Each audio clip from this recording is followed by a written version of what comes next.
"From this day," her father said, "she dies to us." The pen came down. Sir Edmund Marsden drew a single black line across his elder daughter's name in the family Bible. He set the pen on the desk. Helena did not move. At the far end of the room, the Duke of Ashbourne opened a small ledger of his own. He picked up the pen her father had just set down. He wrote her name in. The library at Marsden Hall had been arranged for witnesses. A dozen of them stood ranged along the south wall: the parish solicitor, 2 cousins from Westgate, the clergyman from the Chapel of Ease, the steward of the home farm, the wife of a county magistrate who had come for the cake. They stood with their hands folded in the careful neutrality of people warned the morning would be unpleasant. The Bible lay open on the long oak table by the casement, and a single candle burned beside it, although the November light was good enough to read by. Sir Edmund had insisted on the candle. He insisted on most things he wanted to last.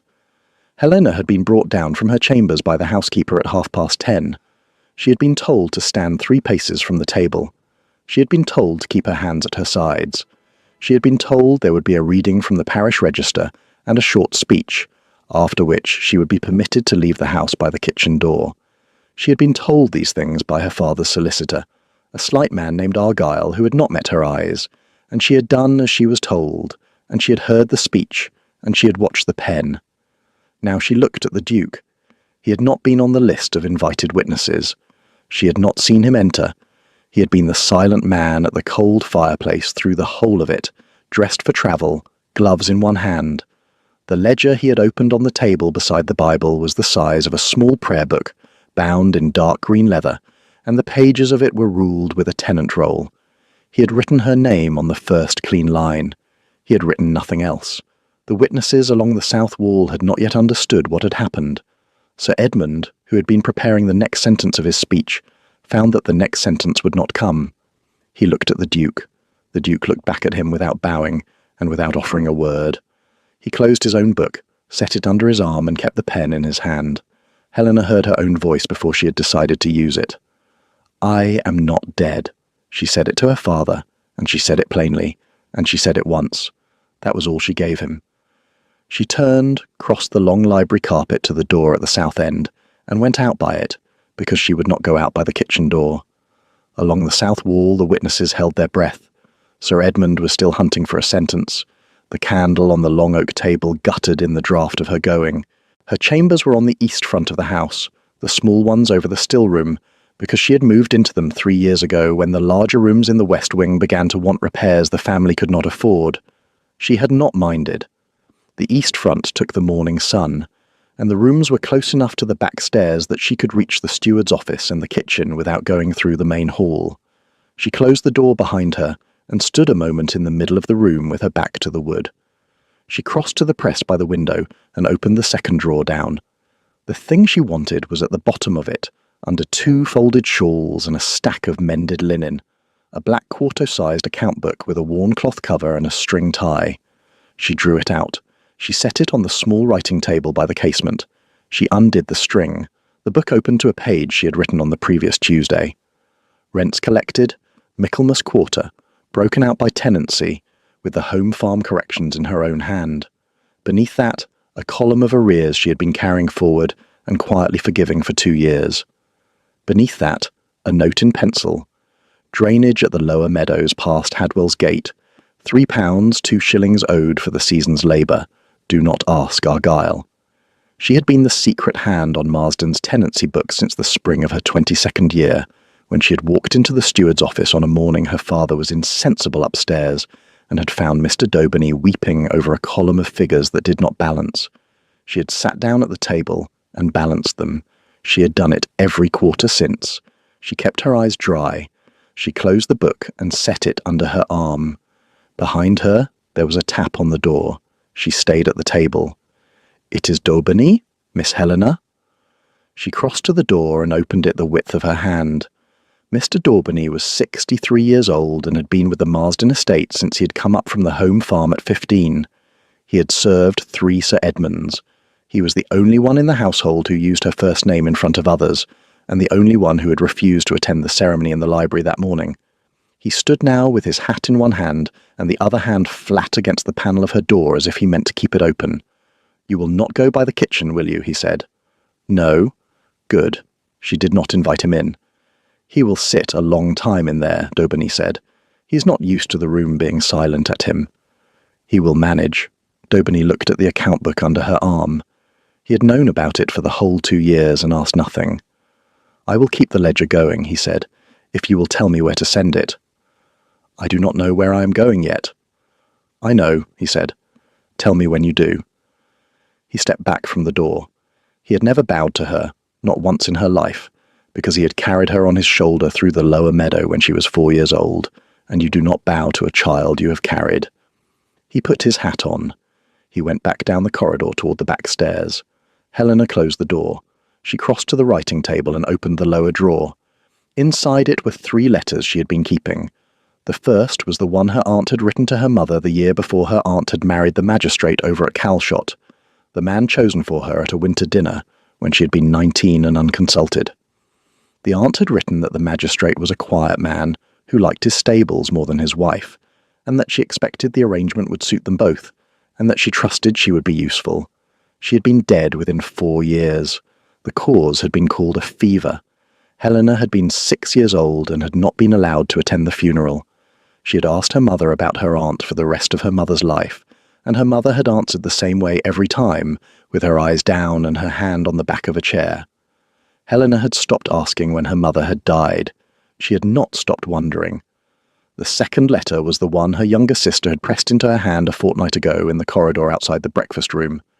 Caroline was 19, the age the aunt had been, and the dowager Mrs. Brace had been at the house twice in the last month with talk of a gentleman in Lincolnshire. The letter was short. It said only that Caroline would not survive the winter if Helena went away, and would Helena please not. The third letter Helena had written herself the previous evening. It was to Caroline, and it was unfinished, and she did not know how to finish it. She put the 3 letters together and slid them into the lining of the account book under her arm. She put the book in her travelling bag, the small one she had packed the night before with 2 changes of linen and a hairbrush, and the pewter cup that had been her mother's. She set the bag by the door. She crossed to the window. The carriage drive below the east front was empty. The November sky over the home park had thickened. The light had the colour of pewter. She could see, far down at the bend of the drive, a horse standing tied at the lower gate, and behind it the dark line of a coach. She did not know whose. She thought she ought to know whose. She had seen the Duke only twice in her life, once at the assembly at Calshot the winter she had been 21, where she had not been presented, and once across the parish square the morning of the harvest fair the year after. She had heard the parish call him cold. She had heard them call him the boy who had stepped into the dukedom at 19, when his elder brother had died. She had not heard them say how. She put her hand flat on the cold pane. She had practised, for years, not imagining things. She had not imagined what it would be like to be useful to a household that wanted her. She had not imagined a man who would write her name into a book. She had been told, from the time she was 9 years old, that the only way to survive a small life was not to picture a large one. She had been good at it. She had been good at almost everything she had been told to be good at, and she had been thanked for almost none of it. Down in the library, the candle on the long oak table would still be burning. The pen her father had set down for the last time would still be on the desk, or in the Duke's hand, or somewhere in the room she had walked out of. The tap on the door was not Mr. Daubeny this time. She knew it was not Mr. Daubeny because the knock was once and not twice. She crossed the room and opened the door the width of her hand again, and on the other side of it was the Duke of Ashbourne. He had taken off his travelling gloves. They were folded over the wrist of his left hand. His right hand held the small green ledger. He had set the pen down across the closed cover of it, holding both the book and the pen in the one hand together. He did not ask to be admitted. "I have written you in as my ward," he said, "not as my wife. I want you to know that before you decide anything else." He waited. Helena had braced for the sentence she had braced for her whole adult life, that the bargain a man would offer her would be a small one, and would be private and would expect her to be grateful for it. The sentence the Duke had said instead was a different one. It took her a long moment to understand that. The light on the landing behind him was dim, his face turned away from the window, and she let his expression alone. "Why?" she said. because the contract you have just been struck out of was not a contract I was willing to allow to be the last one written about you in this parish." He did not raise his voice. He said it the way he might have read out a tenant's lease. "And because," she said, "because I want a witness who can see, and I want the witness to be free." He held out the ledger. She let it stay in his hand a moment. "What does ward mean in your house?" she said. "It means," he said, "that the door of any room I keep is open to you, and that no one in my household may ask you to perform anything you do not wish to perform, and that the income of the Hadwell tenancies, which is £230 a year, is yours from the morning you arrive. It means I will not ask you a question I do not need an answer to. It means you will sit at the head of my library table from the first day, because there is work there that wants you and not me. It means you will not be my wife unless one day you wish to be." He said the whole of this in one breath, the way a man says a recital he has prepared. He looked, when he had finished, like a man who had no second prepared sentence, and was relieved to have got the first one out. Helena took the book. She did not open it. She put one hand on the worn green cover and the pen across it, and held both in her two hands. "I will need an hour," she said. "You will have one." "I cannot say goodbye to my sister. He will not let me." "I know." "You knew," she said. "I have known a great deal about this house for a long time," he said. He did not explain that either. He stepped back from the door. He did not turn to go. He waited. "My father is sitting in the library still. He will sit there until evening. I have told the solicitor Argyle to remain in attendance. The witnesses have been asked to take refreshment in the dining room until you have gone. They will not see you leave." "That was kind." "It was not kind," he said. "It was for you." She looked at him for a moment longer. She knew almost nothing of him, whether he had a temper, whether he kept dogs, whether his housekeeper was kind. She knew he had written her name in. "An hour," she said. He inclined his head. He went down the landing to the head of the stairs and stopped there and did not go further. She understood after a moment that he was waiting where he could see her door but not be seen by anyone else on the landing, and that he intended to stand there for the hour. She closed the door. She did not pack any further. She had packed the night before. She crossed to the writing table and sat down and opened the ledger he had given her. He had written her name on the first clean line of a tenant roll for an estate called Ashbourne, in his own hand, in the same ink and from the same nib her father had used in the library. Underneath it, in a smaller hand he had not used in front of the witnesses, he had written a second line. "Helena Marsden, ward of His Grace the Duke of Ashbourne, the 2nd day of November, an income of £230 against the Hadwell tenancies, and the protection of his name in the parish." He had not written wife. He had not written anything that suggested he intended to write wife. She closed the book. She did not cry. She picked up the pen he had set across the cover. It was a plain, steel-nibbed pen with a holder of stained beech, the kind a man uses to write in a tenant roll because he is not afraid of staining it. She turned it in her fingers. She set it back down on the book. She crossed to the door, opened it, and walked to the head of the stairs where the Duke of Ashbourne was waiting, and she said, "Now is well enough. I do not need the hour." He did not look surprised. He took the bag from her hand and walked down the stairs at her shoulder. The carriage at the bend of the drive was a plain, dark coach with no arms on it. He had not brought a carriage with arms because he had not wanted the parish to talk before he was certain she would come. She understood this without being told. She understood at the foot of the stairs that he had been thinking about how to do this for some time, and that he had arrived in the library that morning with the ledger already prepared and her name already weighed. She did not look back at the library door as they passed it. She heard, inside the room, no sound at all. Her father was still sitting. The Duke of Ashbourne handed her into the carriage. He climbed in after her, took the seat opposite, and set the bag at his own feet in silence. The coach began to move. The road from Marsden to Ashbourne went by way of Calshot and the lower turnpike. It was not a journey of more than 4 hours in good weather. The November rain began an hour out, and the 4 hours became 6, and Helena watched the dark woods of the chase pass the window and did not speak, and the Duke did not require her to speak, and the carriage lamps lit, and the road slowed, and the lamps lit the rain on the inside of the glass. They stopped once at a coaching inn near Calshot to change horses, and the Duke went out into the yard and spoke to the postboy, and did not require her to leave the coach. He came back with a small parcel of brown paper. "You did not eat this morning." She had forgotten. She took the parcel. Inside were 2 slices of cold pie wrapped in a clean napkin, an apple, and a small piece of cheese. She ate the pie first. The Duke watched the rain on his own window and kept his eyes from her plate. She was grateful for that.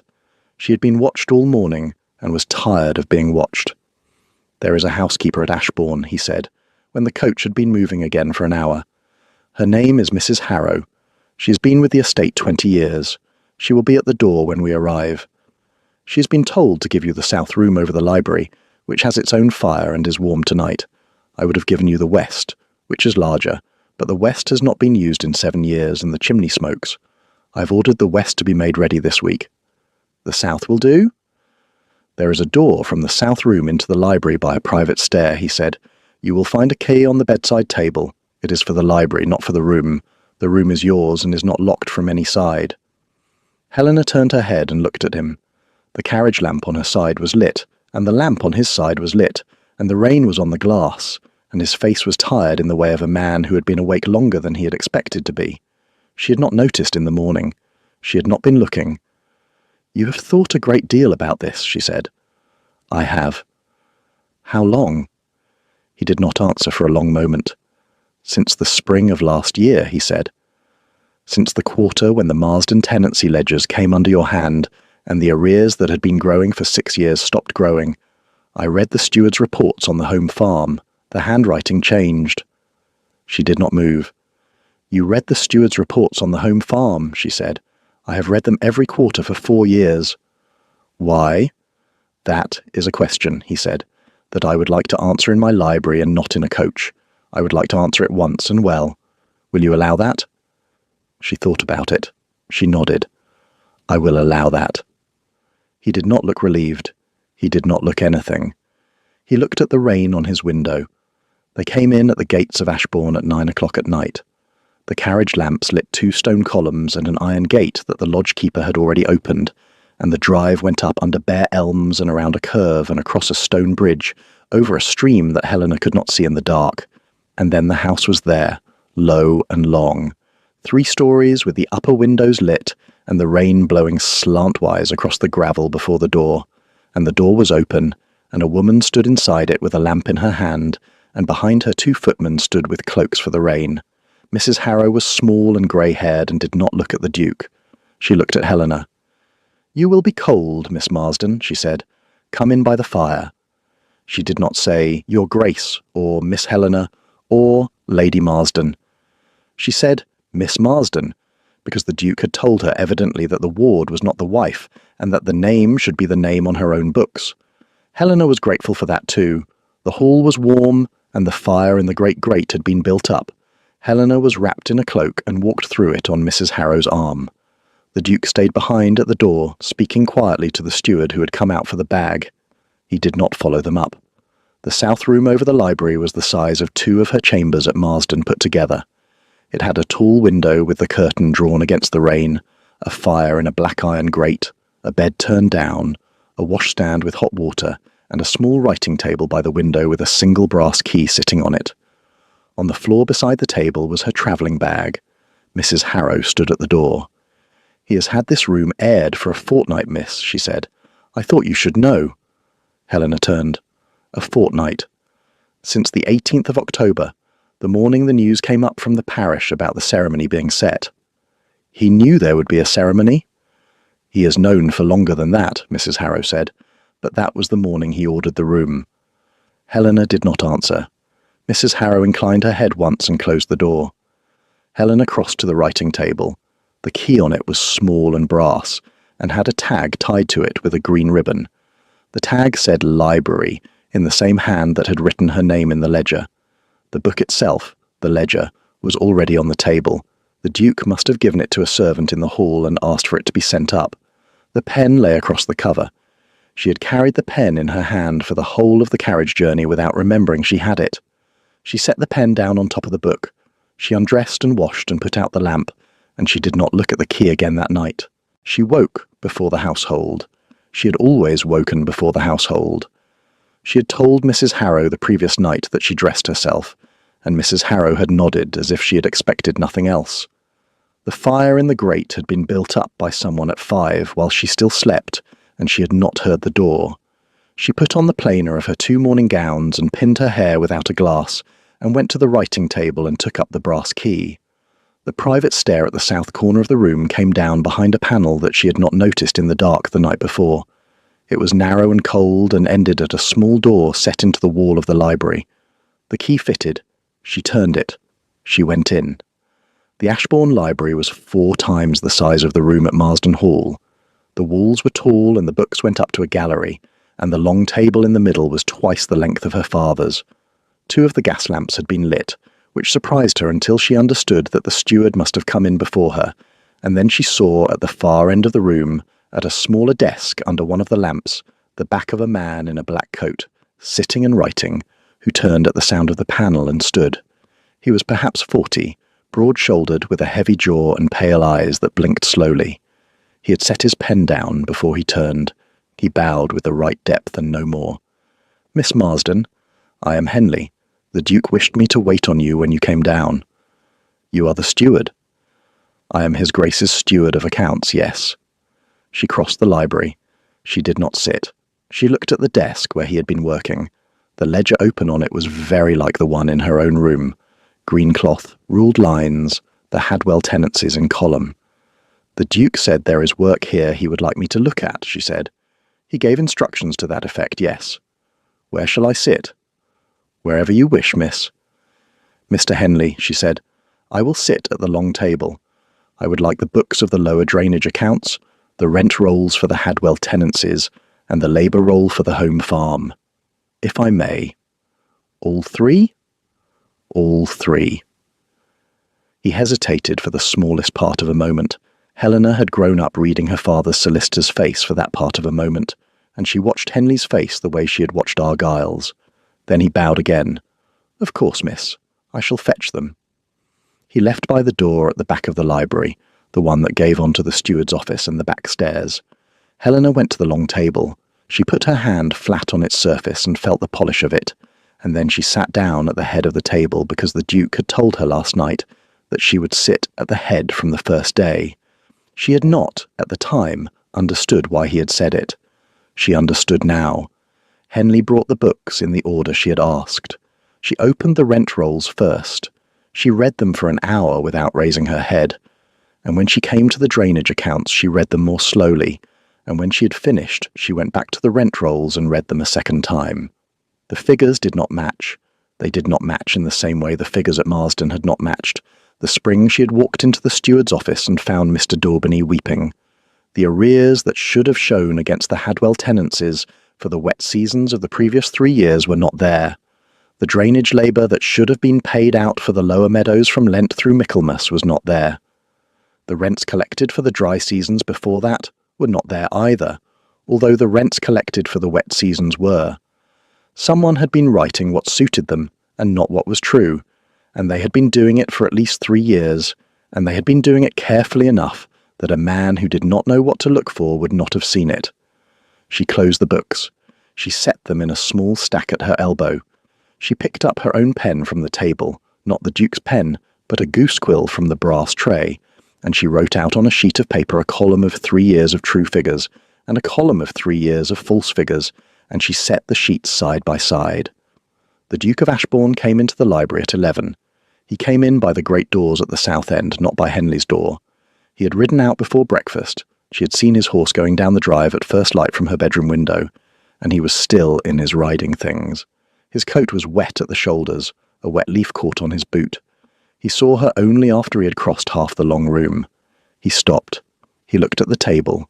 He looked at her. "You are at the head. You told me I would be." He came the rest of the way down the room, pulled out the chair to her right hand, and sat in it without asking what she was working on. She turned the sheets toward him. "There are 3 years of drainage work that have not been paid out of the Hadwell labour account," she said. "There are 3 years of dry season rents not credited. The figures have been moved across the column into a place that looks like reserve. They are not reserve. They are missing." He read the sheets. Once was enough. "How much?" I have not yet totalled the rents. The drainage labour I have totalled. £84, 9 shillings. How long has it been going? From the books before me, 3 years. There are older books in the steward's office, I expect. There are. Then I expect it has been going longer than 3. He looked at the sheets again. He looked for a long moment at the column on the right. Then he looked at her. Who? I did not say. You know who. I have a name. I will not give it to you until I am certain of it. He let her have it. He stood up, crossed to the door at the back of the library, opened it, and said a word to the footman in the corridor. Then he came back to the table and sat down again at her right hand. He will come up. We will sit, and you will tell me what you have found, and he will answer for it in front of us both. She held his eye. That was answer enough. Henley came in at the door. He had brushed his coat. He had also brought another book under his arm, a small one she had not asked for. He set it down at the corner of the long table without being told to, and stood with his hands behind him. The Duke kept silent and looked at Helena. Helena turned the sheets toward Henley. These are the figures, she said. These on the left are what should have been paid into the Hadwell labour account between Lent of the 18th year and Michaelmas of last. These on the right are what was paid. The difference is £84 and 9 shillings against the drainage labour alone. I've not yet counted the dry season rents. When I have, I expect the difference to be larger. Do you wish to speak to either column before I count them? Henley looked at the sheets. He looked at the Duke. The Duke kept his eyes on the wet leaf caught on his own boot. There has been, Henley said, a long-standing arrangement with the tenant of the lower meadow, by which the labour for the drainage has been credited against his rents in kind. The labour is not in the labour account because the rents are not in the rent account. The two columns balance against each other if one knows where to look. Mr. Henley, Helena said, the tenant of the lower meadow has been a man called Bray for 11 years. Bray cannot read or write. Bray has not had £84, 9 shillings in any year of his life.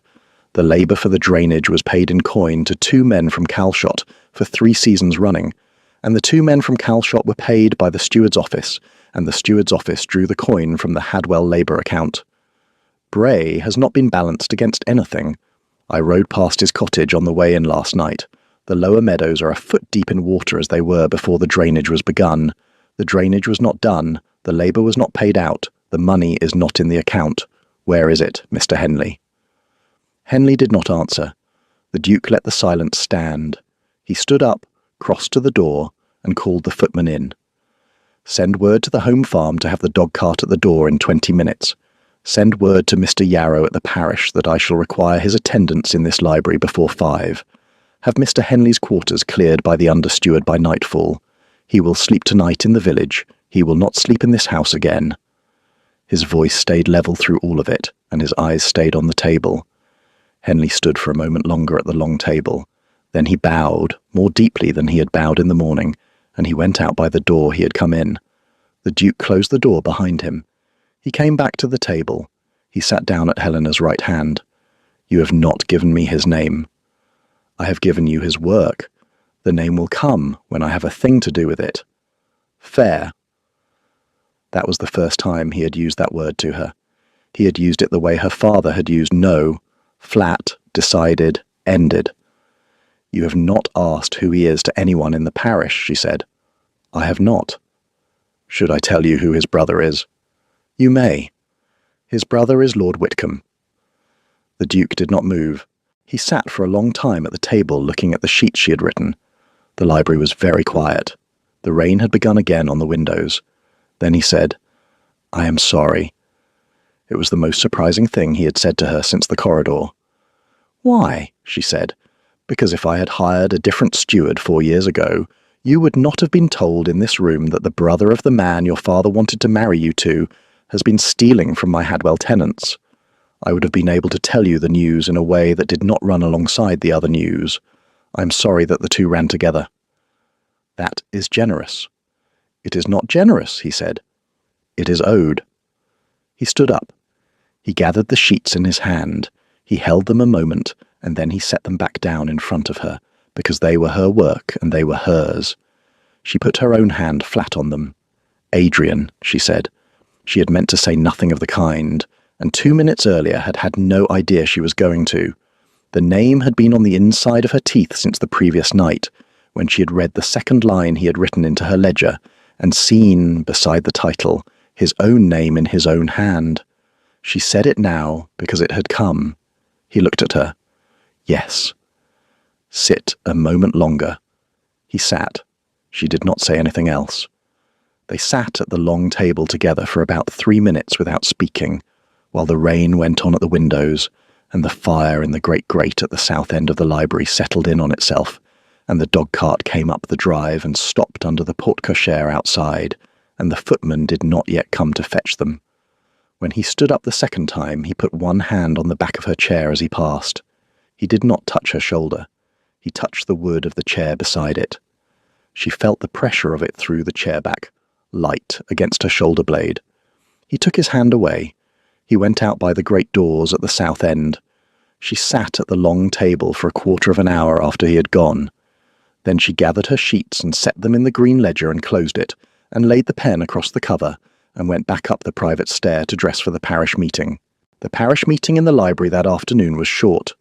Mr. Yarrow, who was the parish clerk, and a small worried man whom Helena had not met before, sat at the long table with the books open and the corrected figures in front of him, and listened to the Duke explain that the Hadwell labour account would be paid current within the week, that the drainage on the lower meadows would be begun on Monday, that Bray would be relieved of any arrears showing against his name, and that Mr. Henley would not be returning to the office.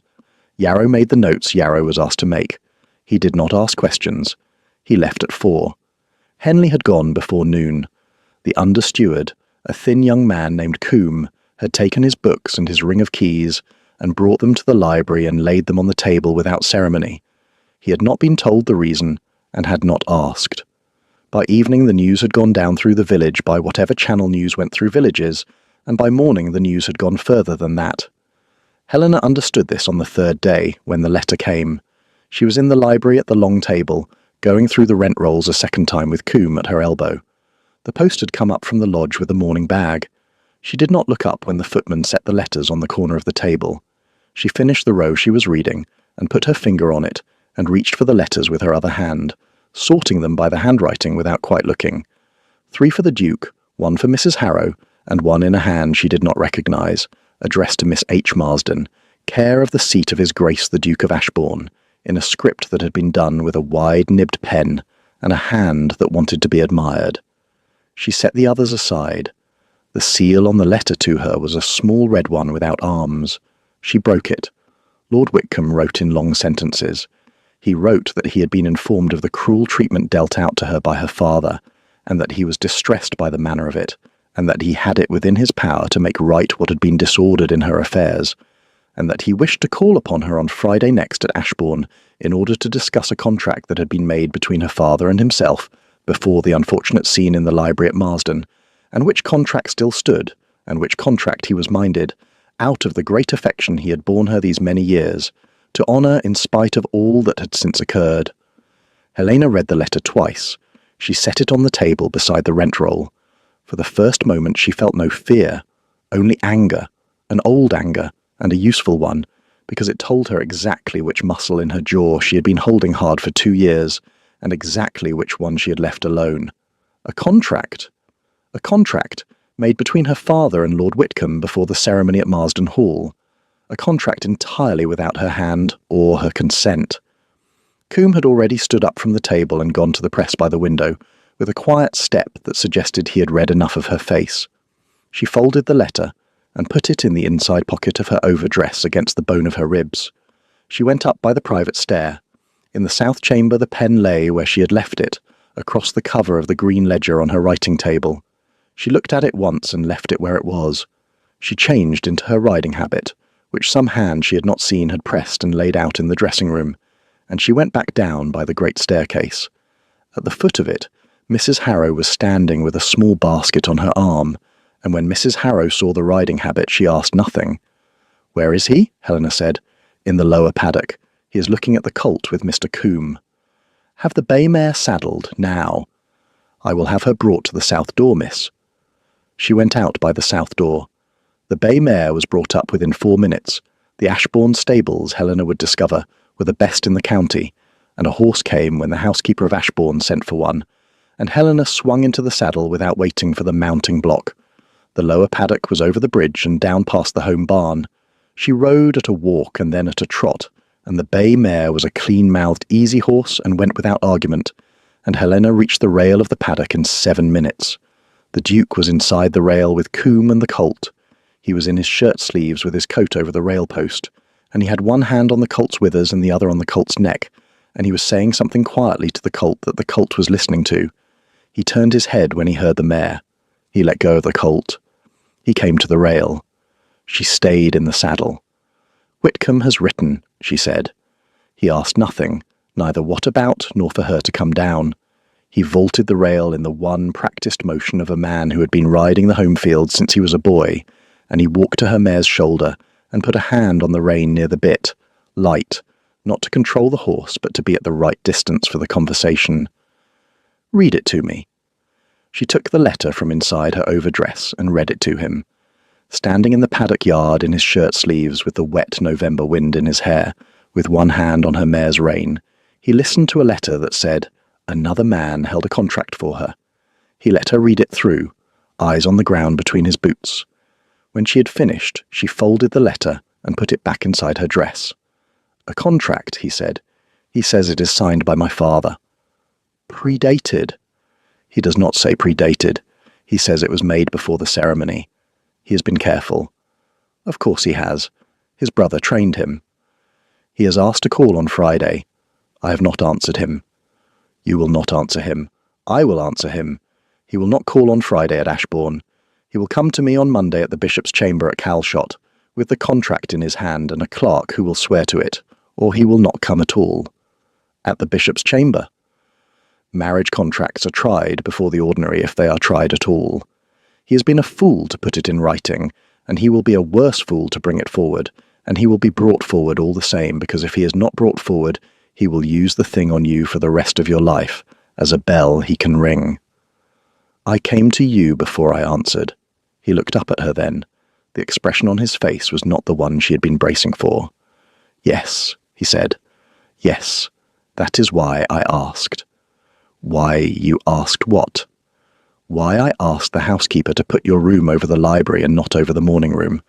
Because I wanted you to come down by the private stair when you had a letter, and not by the great staircase where the servants would see, and not have to choose between the great staircase and the post." He had thought of the post.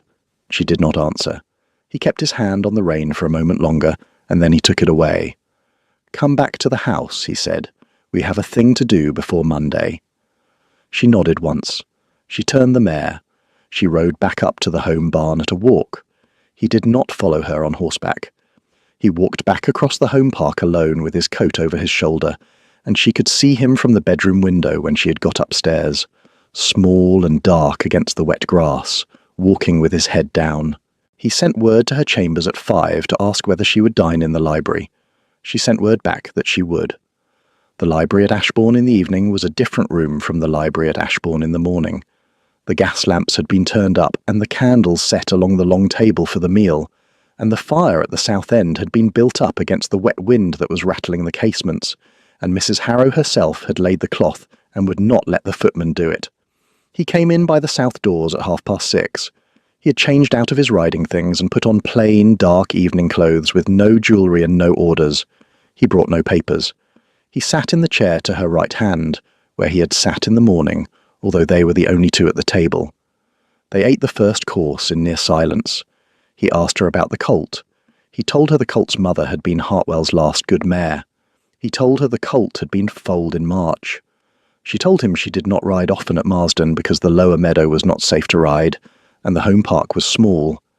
He told her there was a track at Ashbourne that went up to the Long Ridge, and on a clear morning a rider could see the spire at Calshot from the top of it. She said she would ride it when the rain stopped. Mrs. Harrow took the soup plates away.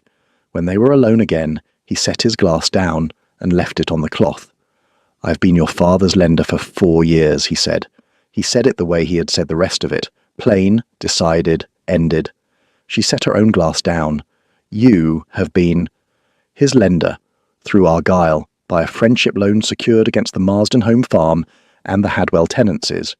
He came to Argyll 5 years ago, in the November after your mother died, with a debt to a London man that would have taken the house from him. Argyll came to me. Your father was a stranger to me then.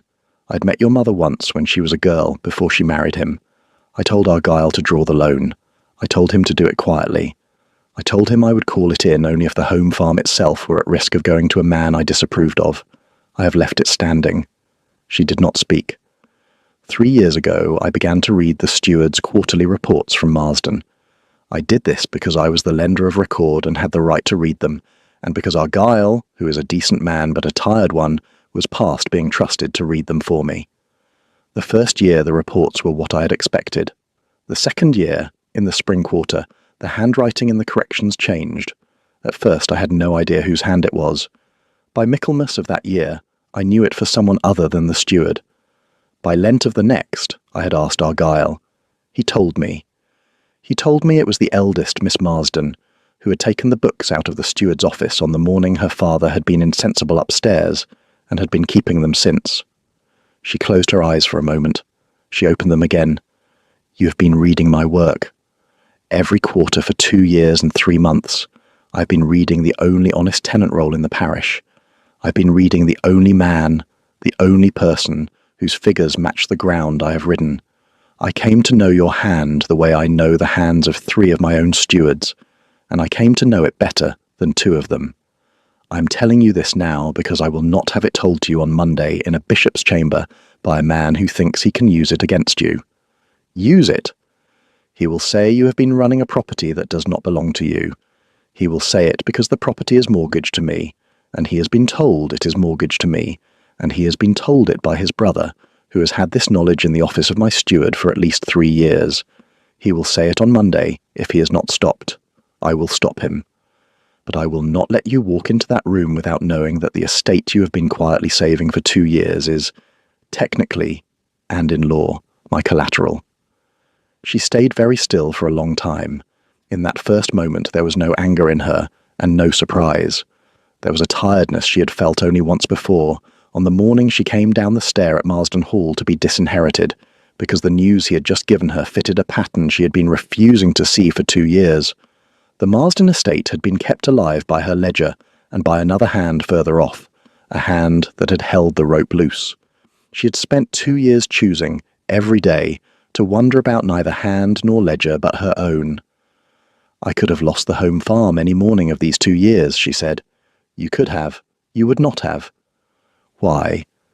Because I had no intention of taking it, because I had read your hand, because everything I have ever taken from a woman in my life has been given me, and I had no mind to start otherwise with the home farm of the only honest tenant roll in the parish, because I would not.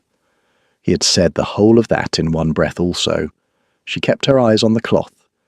You let me think, she said, for 2 years that I was keeping the house alive. You were keeping the house alive. I was keeping the house from being taken. We were 2 hands on different ropes. You said nothing of it. I had never met you. I'm telling you now because I have. She was quiet. What else have you not told me? She said. He thought about it, and gave the thought the time it wanted. My elder brother did not drown at sea. He shot himself in the gun-room at Ashbourne when I was 19, and the inquest at the time was kind. The dukedom came to me 3 weeks later. The parish has never been told. 2 men and 1 priest have heard it from me, and now you. That is what else. She put her hand on the table. He kept his own hand at his side, then laid it flat on the table beside hers with an inch of polished wood left between them. Stay, he said. She held the answer back. She thought, in the silence that followed, of the pen on the closed ledger upstairs, and of whose hand would hold it next. I will think on it tonight. Yes. That was all they said. She did not stay. The decision came to her only when she found herself, at 2 in the morning, sitting at the writing table in the south chamber, with her habit on the chair and her boots beside it, and the green ledger open on the table in front of her, with her own pen, not his pen, in her hand. She had been sitting like that for an hour, the page in front of her bare, the book open.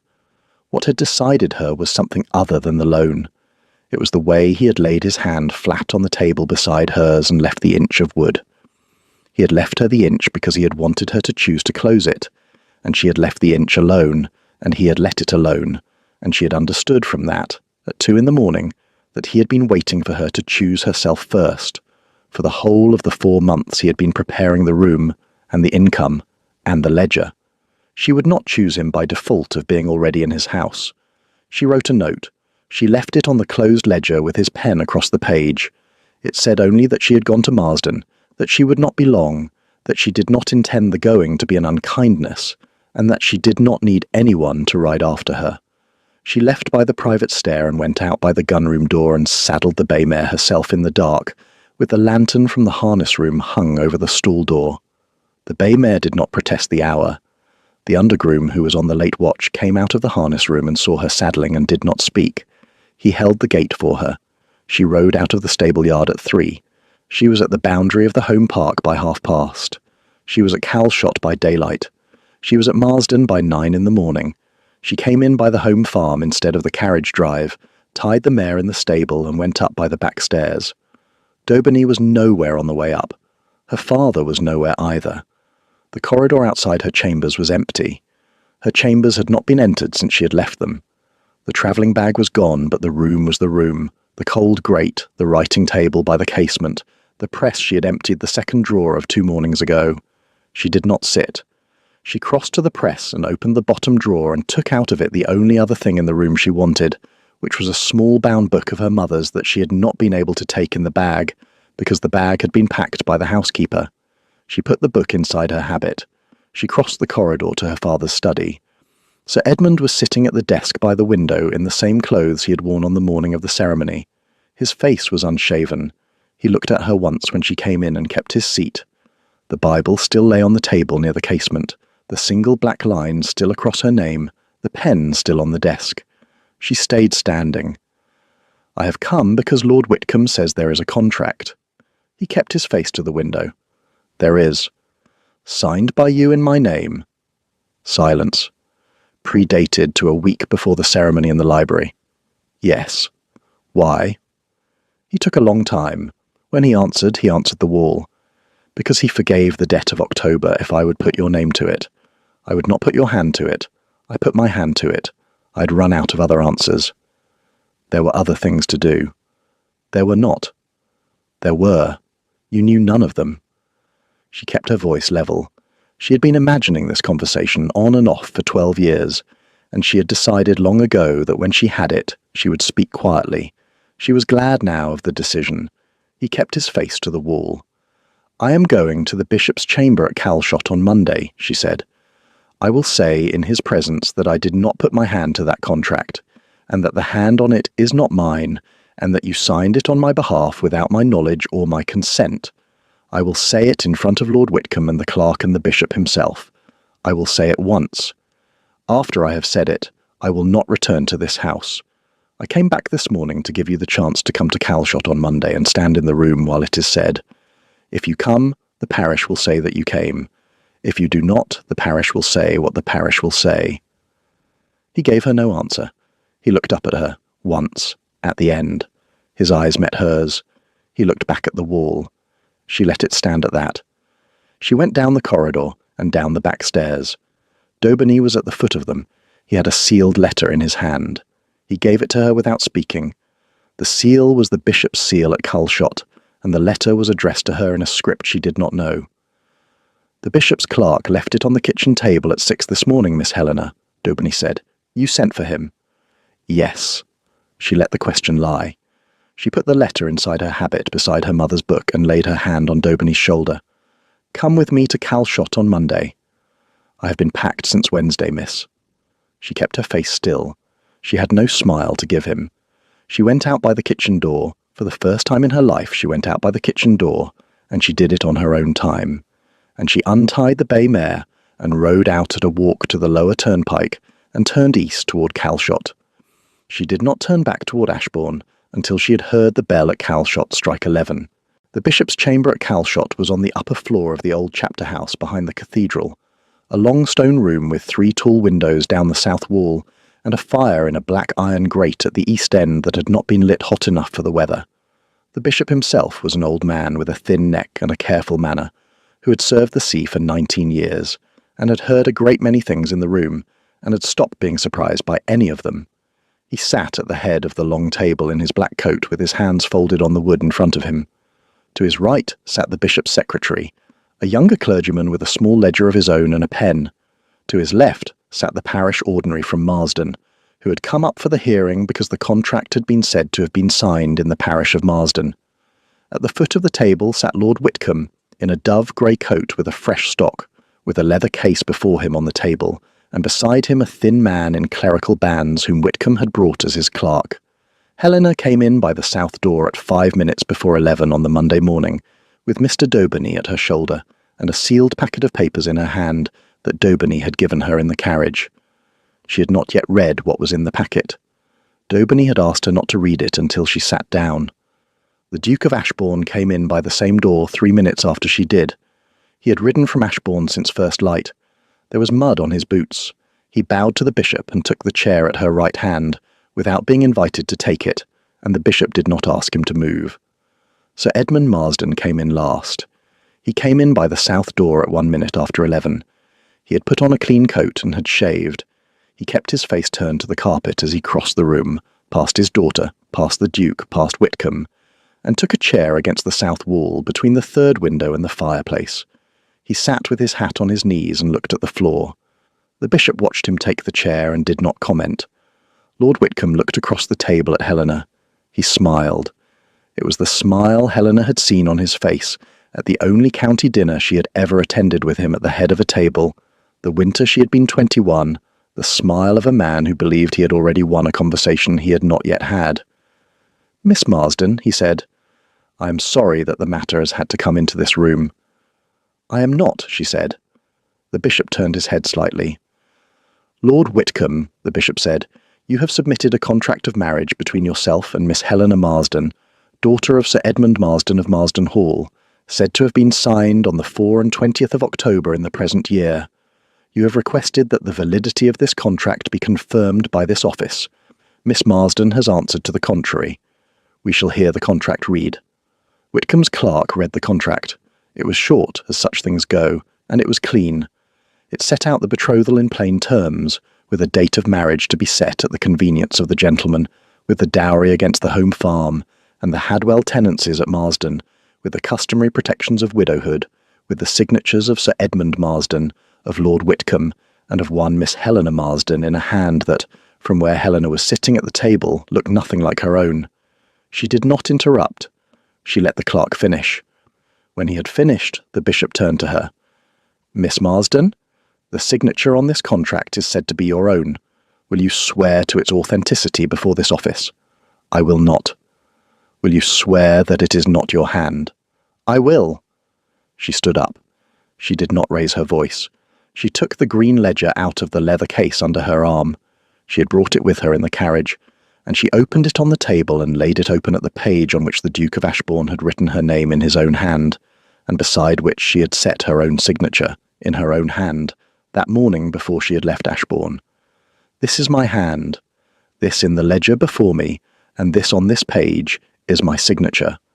This on the contract Lord Whitcomb has produced is not. I did not sign that contract. I did not see that contract. I did not consent to the marriage proposed by that contract. The signature on it has been put there in my name by another hand." The room was quiet. Whitcomb smiled again. "Miss Marsden, you have brought your own ledger. You are very clever. But your father has signed this also, and your father is a man of standing in his parish, and your father—" He turned his head to gesture towards Sir Edmund against the south wall, and the gesture did not finish because Sir Edmund did not raise his head. "Is here," Whitcomb said. He recovered the sentence. "Your father is here, and your father has not contradicted the contract, and so the matter is one of word against word, and I shall ask the bishop to weigh." The bishop weighed. "The signature in the ledger is markedly different in formation from the signature on the contract," the bishop said. "It is not, however, conclusive. A woman's hand can change between Tuesday and Friday. I should require, to make a finding of forgery, a comparison against a register of signatures collected at a public moment. Confirmation, marriage, a will. I do not have access to such a register from Marsden in this chamber." Daubeny set the sealed packet down in front of Helena. She had not yet opened it. She opened it now. Inside the packet was the parish confirmation register from Marsden, dated the spring of the year Helena had been 13, signed in her own hand at the foot of the page, in a small neat script she had been very proud of. With it was a sworn affidavit from the bishop's own clerk at Calshot, a man called Galt, certifying that he had kept the register in the chapter house archive for the 11 years since, and that the register before the table was the original and not a copy, and that he had brought it personally from the archive at the request of Mr. Daubeny of Marsden, who had called upon him at 6 the previous morning. Helena set the register on the table beside the contract. The signatures were not the same. The bishop did not need to weigh. "Lord Whitcomb," he said. Whitcomb's smile was gone. "The signature on this contract is not the signature of Miss Marsden as recorded in the parish confirmation register kept in this chamber. The signature on this contract is therefore not the signature of Miss Marsden as known to this office. The contract is void." "Your Grace, the contract is void, Lord Whitcomb. You will withdraw it. You will not present it in any other room. You will not represent its existence in any quarter of this diocese. If you do, I shall write to the magistrates and you will be answerable to a different room than mine. Your name will be removed from the list of those whose offering this chamber will accept. Your brother, whom I am told has been turned out of his Grace's office at Ashbourne for theft, will not find a place in this diocese either. You may go." Whitcomb stood up. His clerk had already begun to gather the papers into the leather case. Whitcomb did not look at the Duke. He looked at Helena. "You have done a clever thing, Miss Marsden." "I have done a true thing, Lord Whitcomb." "It will be remembered." "I expect it will be." He went out by the south door without bowing. The clerk went after him. Against the south wall Sir Edmund Marsden kept his eyes on the floor. After a long moment he stood, set his hat on his head, and walked slowly to the south door. He went out in silence. The Duke of Ashbourne had not, through any of it, spoken. He stood now beside Helena and looked at the bishop, and the bishop looked back at him, and they exchanged the small nod of two men who had been at school together 40 years before, and had not needed to renew the acquaintance to hold it. The bishop's secretary closed his ledger. The bishop's clerk, Galt, who had stood by the wall through the whole hearing without speaking, came forward and gathered the register from the table and bowed to Helena and went out by the door at the back of the room toward the archive. The bishop stood. "Miss Marsden," he said. "Yes." "You will allow an old man a personal word before he goes to his dinner?" "Yes." "I have known your father since he was a boy. I have known the Duke since he was a younger boy. I have known the practice of forging a woman's hand on a marriage contract for the whole of my service in this office, and I have not seen one done as boldly as that one in 20 years. You did the office a small kindness by bringing it forward. You did your sister a larger one. I've heard already that Lord Whitcomb has spoken twice in the assembly at Lincolnshire about your father's younger girl." Helena went very still.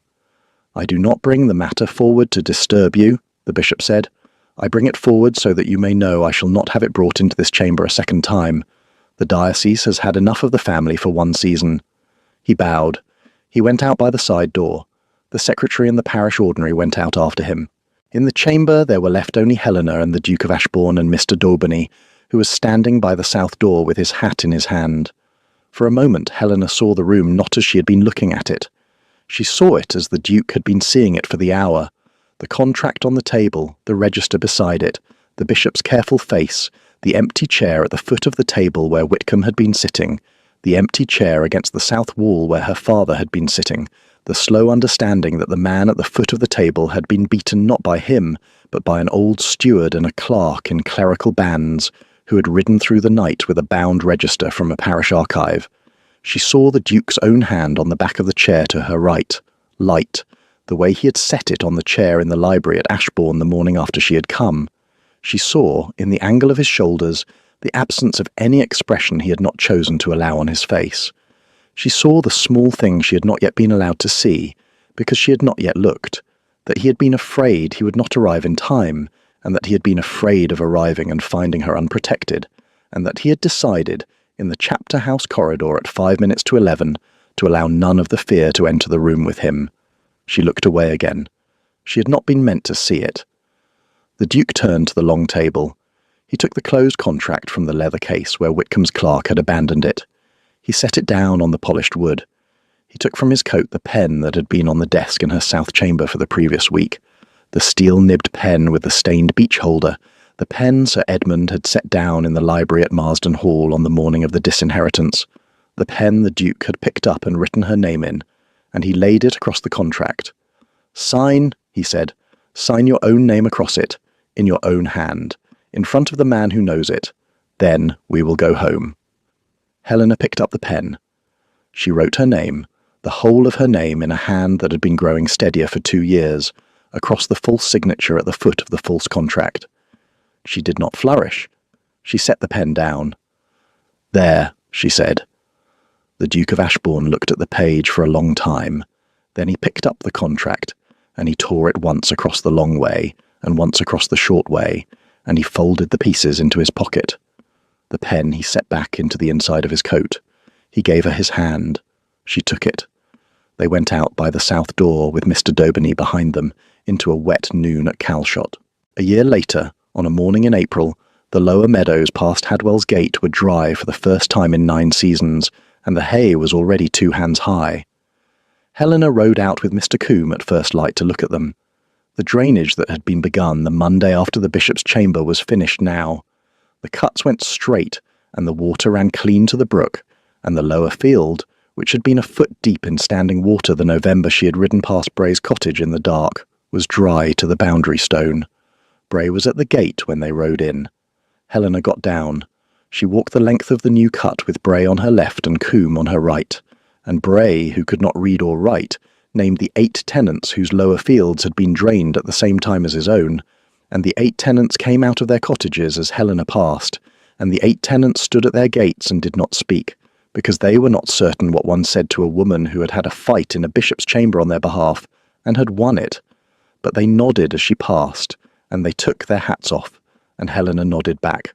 She did not stay long. She had the home farm to ride over before noon, and she had agreed with the Duke that they would ride up to the Long Ridge in the afternoon to look at the colt's first season, and she had a letter at the house she had not yet opened. She rode back at a trot. Ashbourne in April was a different house from Ashbourne in November. The casements were open in the morning rooms, the south doors stood propped, the dogs were out on the gravel sleeping in the sun, and Mrs. Harrow was overseeing the airing of the linen in the great hall, and the housemaids were singing in the back stairs. The west wing, which had not been used in 7 years when Helena had first come, had been opened in the spring, and the chimney swept and the rooms aired and the furniture brought down out of holland covers, and the morning sun came in at the long west windows the way sun comes into a house that has been waiting to be lived in. The Duke had moved his own writing room to the west wing in March. The long library was Helena's now. The door from the south chamber to it stood open by day, and was closed only when she was sleeping. The brass key had not been on the bedside table for a long time. The letter on the writing table in the south chamber was in her sister's hand. It had been on the table for 4 days, sealed, and Helena let it stay sealed that morning too. Caroline was still at Marsden. The letters had begun in February and came every Tuesday since. Helena had opened the first 4 and left the rest. The opened ones had said small things. They had said the dogwood was in bloom at Marsden, that the upper field was being let to a new tenant, that the Dowager Mrs. Brace had not come back since the autumn, that the gentleman in Lincolnshire had married someone else. They had not said yet that Caroline was coming. Helena did not press. She had been the elder sister of a quiet younger one for the whole of her life, and she had learned the limits of pressing. She set the new letter on top of the others and went down to the library. She had yet to go to the aunt's grave. She had thought about it all winter, the way one thinks about a thing one has the means to do and is waiting for the right morning to do, and the morning had stayed away. She thought she might go in May. The grave was at the small chapel yard at Calshot, in the row against the wall, in a stone she had read about in the parish registers, but had never stood in front of. What the stone said could wait. The library was empty. The Duke had gone down to the home barn after breakfast. The long table was clear except for the green ledger, which had not moved from the south end of the table since November, and the steel-nibbed pen with the stained beech holder, which lay across the cover of it. Helena sat down at the head of the table. She opened the ledger. The first clean line after the line that had her name on it had, by April, been written full with the names of the 8 tenants of the lower fields, the names of the colt's 3 half-siblings, the names of the 4 new understewards Mr. Combe had taken on through the winter, the names of the 2 foundling boys Mrs. Harrow had brought in from the village to be trained as footmen, the name of the parish midwife who had been put on a small standing fee against the lower cottages, the name of the new schoolmistress who had come up from Calshot in February to teach the 8 tenants' children to read. Beside each name was a hand. It was Helena's. The same hand had signed every tenant lease in the county that had been let on Ashbourne land in the previous year, because the Duke had given that office to her in the 2nd week of January, the morning she had walked into the library and asked him whether he would let her have it, and he had said yes. That is why I asked. She picked up the pen. She wrote in the next clean line the name of a tenant called Pike, who had asked the previous week for a lease on the upper field, with a rent at 22 shillings the year, which was a fair rent in a good season and a generous one in a poor.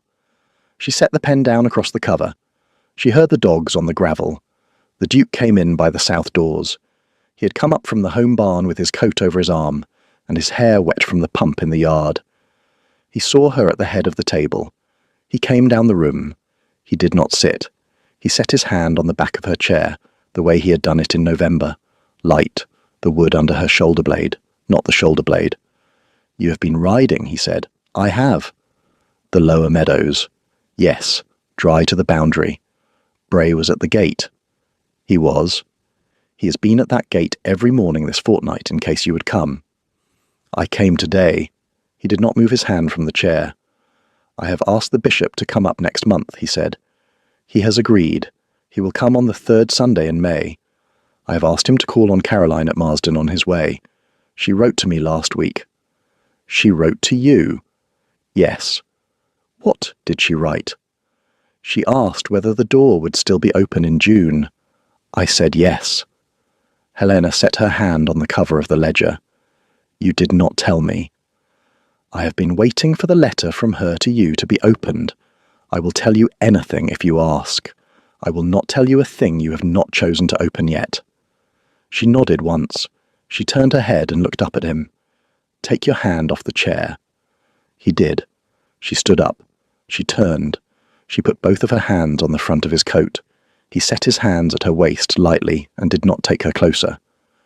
"You should ask me now," she said. "Will you marry me?" "Yes." His face stayed still. In the 17 months she had known him, his face had stayed still through every kind of smiling. The smile he gave was the one she had learned to read at the corner of his mouth, the one that had been there the morning at the long table in November, when she had used his name for the first time, the one that had been there in the chapter house corridor when he had taken the pen and put it on the contract. She read it.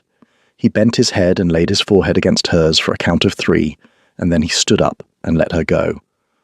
"I have kept the pen," she said. "I know. I see it every morning on your desk." "It is my pen now." "Yes."